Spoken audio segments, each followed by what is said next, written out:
Hello and welcome, I am Helle from Game for Life BG, and today I'm going to take a look at my top 10 most anticipated games for the UK Games Expo 2023.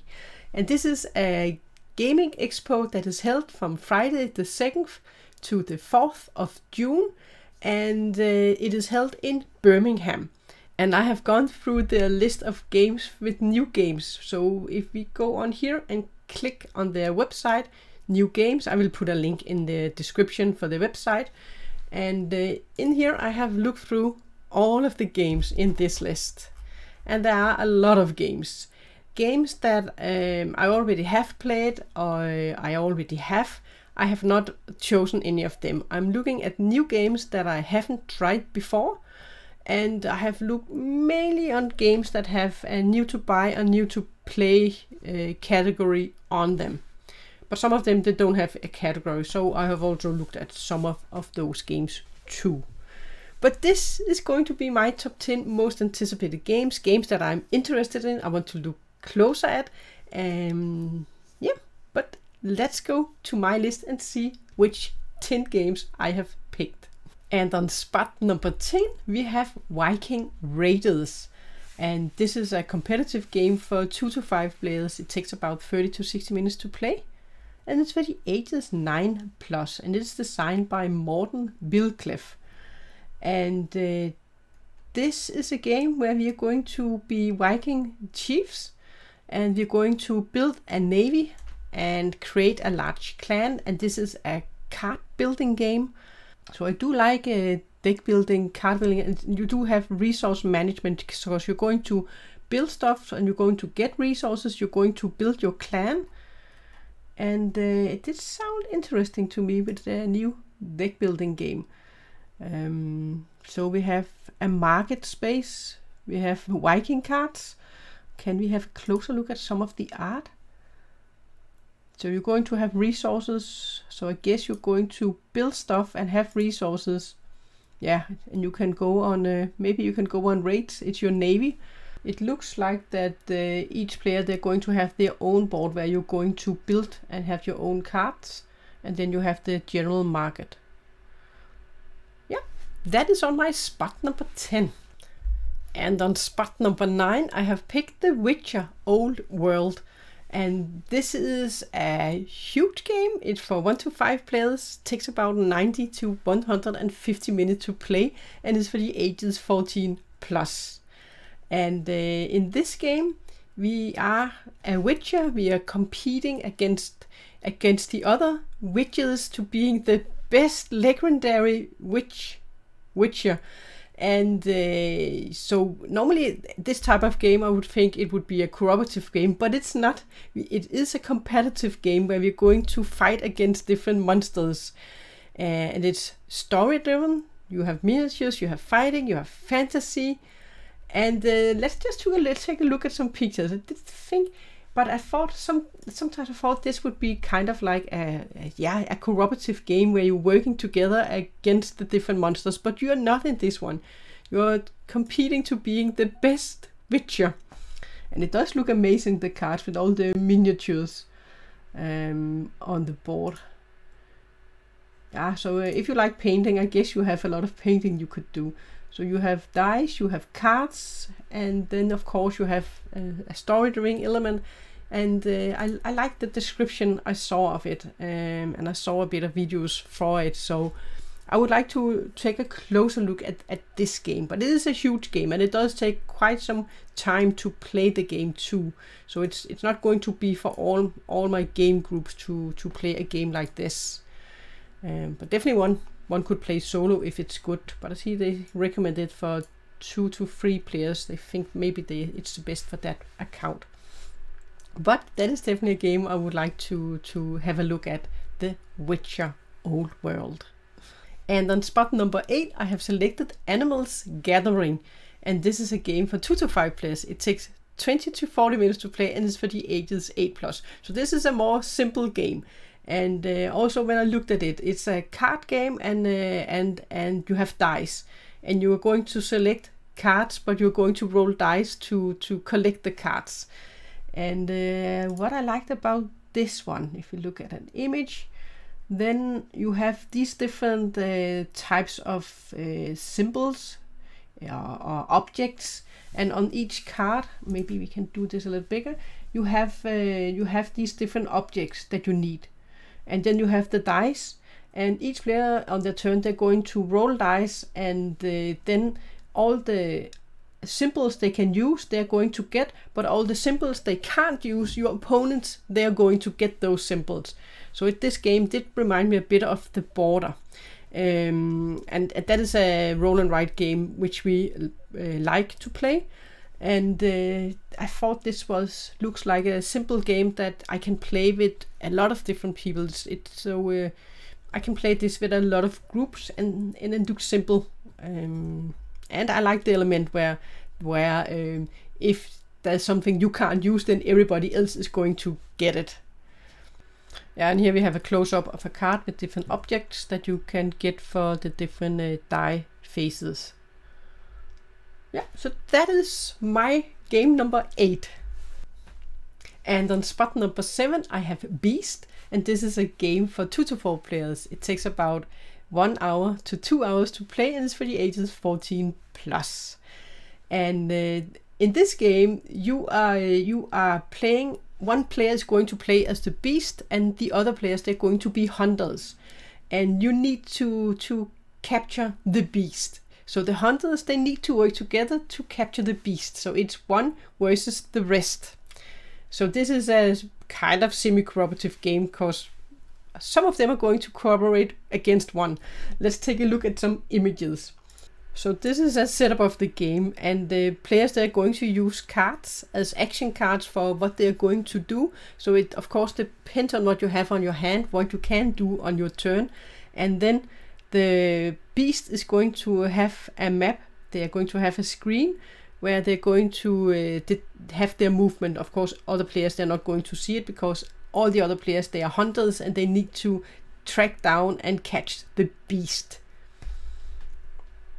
So I look forward to seeing how they have made this, and with using cards as actions, and you can't do all the actions. If you don't have a card, then there might be something you can't do. So you have to plan it, and the hunters, they have to work together. So this must be the screen that the beast is sitting behind. So they are tracking, they're moving around here secretly. So that was my game number 7. And for game number 6, I have chosen The Moon. And this is a game for 1 to 5 players. It takes about 45 to 90 minutes to play, and it's for the ages 10 plus. And in this game, we need to construct bases, lunar bases, and we need to make it attractive for people on Earth to live there. And the most prestige base is going to win. And this is a card game where you're going to build cards, and you are going. It reminded me, when I saw it, it reminded me of It's a Wonderful World, and a bit like 7 Wonders in the way that you're going to build your card. So each player, they're going to build cards, and you can use a card as a resource, or you can build the card. And then you can also, so you can see you kind of stack them like in It's a Wonderful World. So you're going to get different resources or abilities, and then you can use little cards, moon cards, I guess, to use an ability on some of your opponent's cards. And that is where it reminded me a bit of 7 Wonders. So for me, it looked like a mix for 7 Wonders and It's a Wonderful World, and both games that I enjoy playing. So I definitely think that this intrigued me, this game. So I would like to have a closer look at the game and try the game. So you have these little cards you can use to activate opponents' cards. And on spot number 5, I have Maximum Apocalypse Wasted Wilds, and this is a game for 1 to 4 players. It takes 45 to 90 minutes to play, and it's for the ages 13 plus. And this is a cooperative game where we are trying together to survive. And I always like cooperative games, and this one is a game where you're going to play with cards and you have locations you have to explore. Let's just look at some of the components for the game. So I guess you have some time, you have survivals, health, and we're going to track. And then we have a setup for the game where you're going to use these there. So I guess you will have some kind of a random setup, and then you have to go and you're going to meet different beasts or monsters, stuff that you're going to fight against. And boards, and then we can take damage and health. And I guess this is some dudes that we're going to fight against, some different monsters or things. Dudes that looks like a wolf. So a cooperative game, an apocalypse cooperative game. So that is my spot number 5. And on spot number 4 I have Rebuilding Seattle. And this is a game for 1 to 5 players. It takes 60 to 120 minutes to play, and it's for the ages 12 plus. And this is a Euro stylish game where you're going to build up Seattle and you're going to use resources, and you have tile placement. You have a kind of tricky stylish tiles that you're going to place to a board. I think you can see the tiles in the box here, and you have, so I think each player, they're going to have their own board and then build Seattle, and they have to do it in the best way. And so it looks like there's a lot going on. Oh, and we even have wine here. Perfect. So we have cards we can get, and some in this industrial district. Yeah. So lots of tiles, lots of cards and stuff that we can build. So a Euro stylish game. And on my space number 3, I have Ascension Tactics, miniature deck building game. And this is a game for 1 to 4 players. It takes about 60 minutes to play. No age provided, but community does say 10 plus. Alright, and I don't know if you're familiar with Ascension. I have played the Ascension deck building card, but actually only on a tablet, where I have played it a lot, and I thought I really enjoyed the game mechanics. So when they came out with this board game type of the game, so this one I'm intrigued with. I think this could be awesome if you have both the miniatures and you have the deck building part, because I really enjoyed the deck building part of Ascension. And then this is a cooperative game where you're going to build your decks, and then you're going to fight against monsters. And I think they also have a campaign mode for it. So yeah, in the normal Ascension you only have the cards and you're going to fight monsters where there are cards. So now you have a board and you have monsters on the board. So they have added some extra elements for the game where you're going to, of course, move around and then fight against different monsters. So this I'm pretty hyped about. Oh, that looks pretty cool if you also want to, of course, paint the miniatures. And here we have some of the miniatures. They really look gorgeous, the miniatures. And here we have some that are painted. Wow. Ah, man, I really should get the time to paint my miniatures. I have so many though. Well, that is my game number 3 on the list. And this one I'm pretty hyped about. And now on my spot number 2, I have Wingspan Asia.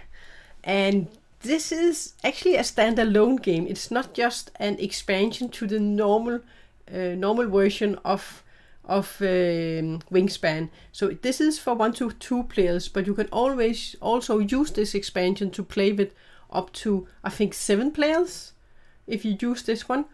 But this should bring a bit more to the game when you're playing with 2 players. And at the moment, my daughter and I, our favorite game to play is Wingspan when we're just 2 players at the moment when we're playing a board game.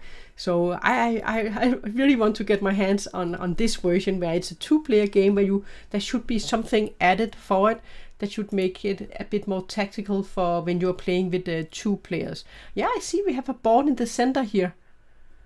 So you still have your normal board, some more stuff added to the board, I can see, and you have something in the center here. So it looks like we are going to have something added. I haven't seen it, but I'm looking forward to have a look at it at the fair. And we have the board. Yeah, and this is definitely one I want to get. This is, yeah. And then we are going to my number 1 game, and that is Earth. And this is a game for 1 to 5 players. It takes about 45 to 90 minutes to play, and it's for the ages 13 plus. And this game has been compared with Wingspan. Some say that it might be even better than Wingspan, but I need to see that. So I'm pretty intrigued because we enjoy playing Wingspan, so I'm intrigued to see what this game does. We are going to build, I think we're going to build our beautiful planet Earth. And let's take a look at some images. So we definitely have card building, and then we're going to build on the card with different resources. So it does look like it has some pretty art on the cards. Yeah, so this is real, looks like it's real pictures and not paintings, right? Interesting. So we are building animals and not just birds, and plants and different fungi stuff, I think. That I'm intrigued about, and that one I definitely want to try and play. And I think I also would like to grab a copy of Earth, if that is possible, at the convention, because that is my number one most anticipated game, because it's new and it looks simple and it looks like a medium weight game I can play with a lot of different players. And if it's better or as good as Wingspan, then I'm definitely intrigued and I would like to compare them. But it looks like it is different enough so you would have space for both games, right? Alright, but that is all the games that I have chosen that I am most anticipated about. Of course, I'm going to look at a lot more games when I am at the convention, but I can't bring that many games with me home again, so I'm only going to get a handful of games because they have to be able to fit into my suitcase. So most of my games, when I get games, they are coming from where I'm attending Essenspiel, because we are driving to the convention and I have a lot more space than I have in a suitcase. But this is the games that I'm going to definitely look at, and my top 3 would be games that I definitely would want to bring back home with me, and then we'll see with the other games which one might make it, or maybe I will all find something completely different. And I think I had a good list with a good variation of different types of games, something for lots of different groups and plays. I hope you enjoyed my list, and maybe you have some of the games that you have already played or tried, or maybe you have a top 10 list too. Then you feel free to share anything in the comments. And that was my top 10 list. Thanks for watching.